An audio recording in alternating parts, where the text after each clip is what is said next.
साल तक मुर्दों को नहलाने वाली एक खातून ने कुछ नसीहतें की हैं, आप भी सुनिए। नंबर 1, यू ओन नथिंग, कुछ भी आपका नहीं है। Your wealth, your house, even your body, आपका घर, आपकी दौलत, ताकि आपका जिस्म भी आपका नहीं है। नंबर 2, डेथ डजंट डिस्क्रिमिनेट, मौत उम्र नहीं देखती। कहती है कि मैंने बहुत छोटे बच्चे को भी, बड़ी उम्र की खातून को भी, किसी बड़ी माई साहिबा को भी, सबको नहलाया है।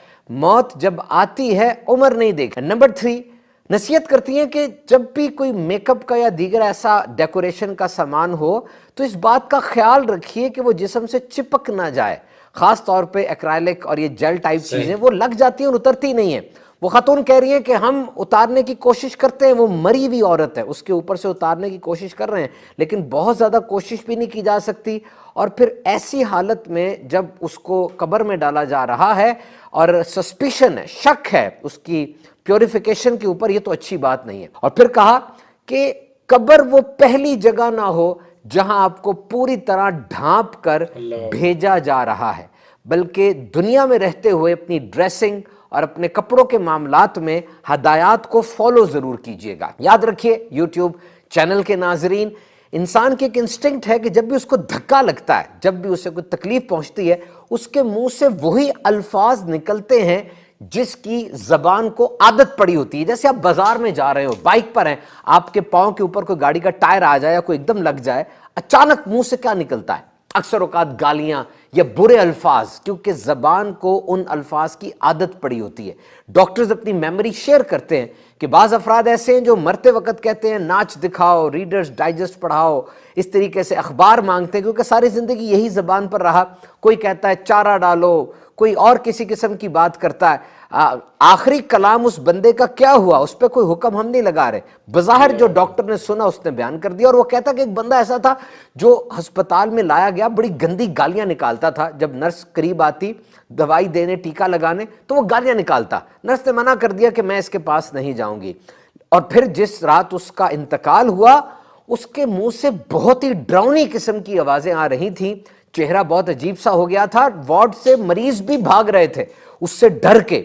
बाद में जब वो दुनिया से चला गया, पूछा गया तो पता चला कि वो अपनी मां को मारा करता था। और इसी तरह एक नर्स थी जो पिलिएटिव केयर की नर्स थी, यानी वो अफराद जो कि मिटिगेट करते हैं सफरिंग को और ऑप्टिमाइज करते हैं क्वालिटी ऑफ लाइफ को। वो मरीज जिनको डॉक्टर कह चुका है कि अब तुम्हारी जिंदगी के थोड़े दिन बाकी हैं, ऐसी नर्सेस उनके साथ रहकर उनकी क्वालिटी ऑफ लाइफ को बेहतर करती हैं।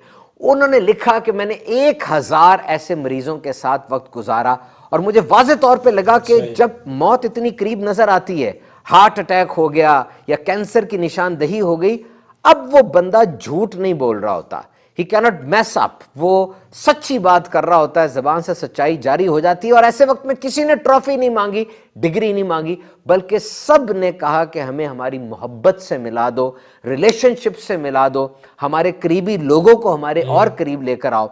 और वो कहती हैं कि ऐसा ना हो कि आपको जिंदगी के आखिरी लम्हात में जाके इन रिश्तों की और इन बातों की कदर का पता चले, जाग जाएं, पहले इन रिश्तों की कदर कर लें। और इसी तरह एक शख्स एक जगह पे 44 साल तक, 44 इयर्स तक मैनेजर रहा और उसने अपनी जिंदगी में 12,000 मौतें देखी। वो जगह ऐसी थी जहां टर्मिनली इल, यानी बहुत ही बूढ़े या बहुत ही बीमार अफराद को लाया जाता था। उसने अपनी जिंदगी कुछ सबक शेयर किए। Number 1, resolve your conflicts before you go. अपनी तमाम रंजिशें, झगड़े, बुग़्ज़, कीने, हसद, ये सेटल कर लें। तुम गठरी बना के रखते हो, उसमें जमा करते रहते हो कि आखिर में उतार दूंगा, वो आखिर कब आएगी पता नहीं चलता।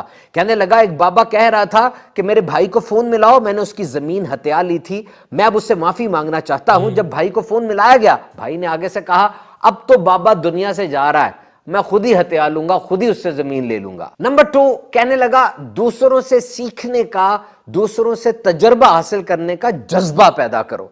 ये कहना कि मैं सब कुछ कर सकता हूं या मैं सब कुछ कर लूंगा, ये फील एम्पावरिंग, इसमें एक लगता तो है कि मैं बड़ा बंदा हूं, बड़ा कुछ हूं, लेकिन सीखने की राहें खत्म हो जाती हैं, कुछ नया अंदर नहीं आ रहा होता। अगर चाहते हो नया इनपुट, दूसरों से सीखने का जज्बा पैदा करो। Number next, feel happiness in small things. छोटी छोटी चीजों से खुश होना सीखो, बड़े बड़े लम्हात का इंतजार ना करो। ये छोटी छोटी बातें तुम्हारे इर्द गिर्द फैली हुई हैं। जिस तरह दो बच्चे खेल रहे होते हैं छुपन छुपाई, एक बंदा पीछे छुपता है पर्दे के, दूसरा अगर कहता है हाँ, और दोनों हंसते हैं। फिर वो अगली बारी में दूसरा वाला उसी पर्दे के पीछे छुपता है और दोनों एक दूसरे के साथ हंसते हैं। तो हंसो, बात करो, खेलो, छोटी सी जिंदगी में एंजॉय करो छोटी छोटी चीजों को। किसी ने कितनी प्यारी बात की, if you want to understand life visit these 3 places. जिंदगी को समझना चाहते हो, इन 3 जगहों पर जाओ। हॉस्पिटल जाओगे, पता चलेगा असल दौलत सेहत है। जेल में जाओगे, पता चलेगा आजादी से बड़ी कोई नेमत नहीं। और कब्रिस्तान में जाओगे तो देखोगे कैसे कैसे ओहदे वाले, कैसे कैसे अमीर लोग वहां पर बिल्कुल बेनामो निशान पड़े हैं। तो जो रात को मरा उसके सुबह तक के प्लान्स थे, और जो सुबह मरा उसके रात तक के प्लान्स थे। तो वेट ना करें, जो तब्दीलियां आप अपनी जिंदगी में चाहते हैं उठें, उन्हें ले आए, रिस्क ले लिया करें, मुआफ कर दिया करें, और रात को उठ उठ कर, दिन में रुक रुक कर तौबा किया करें। किसी ने कितनी प्यारी बात लिखी कि ऐ नादान इंसान गौर कर, तू खुद अपने हाथ से लोगों को सुबह दोपहर शाम बारगाहे इलाही के लिए तैयार करता है और उन्हें कफन में लपेट कर जाके गड़े में छोड़ आता है। मट्टी उसका तकिया बन जाती है और फिर वो बंदा नजर नहीं आता जिसे आप छोड़ आए, आपका करीबी रिश्तेदार दोस्त, वो नजर नहीं आता। उसकी सारी दौलत यहीं धरी की धरी रह जाती।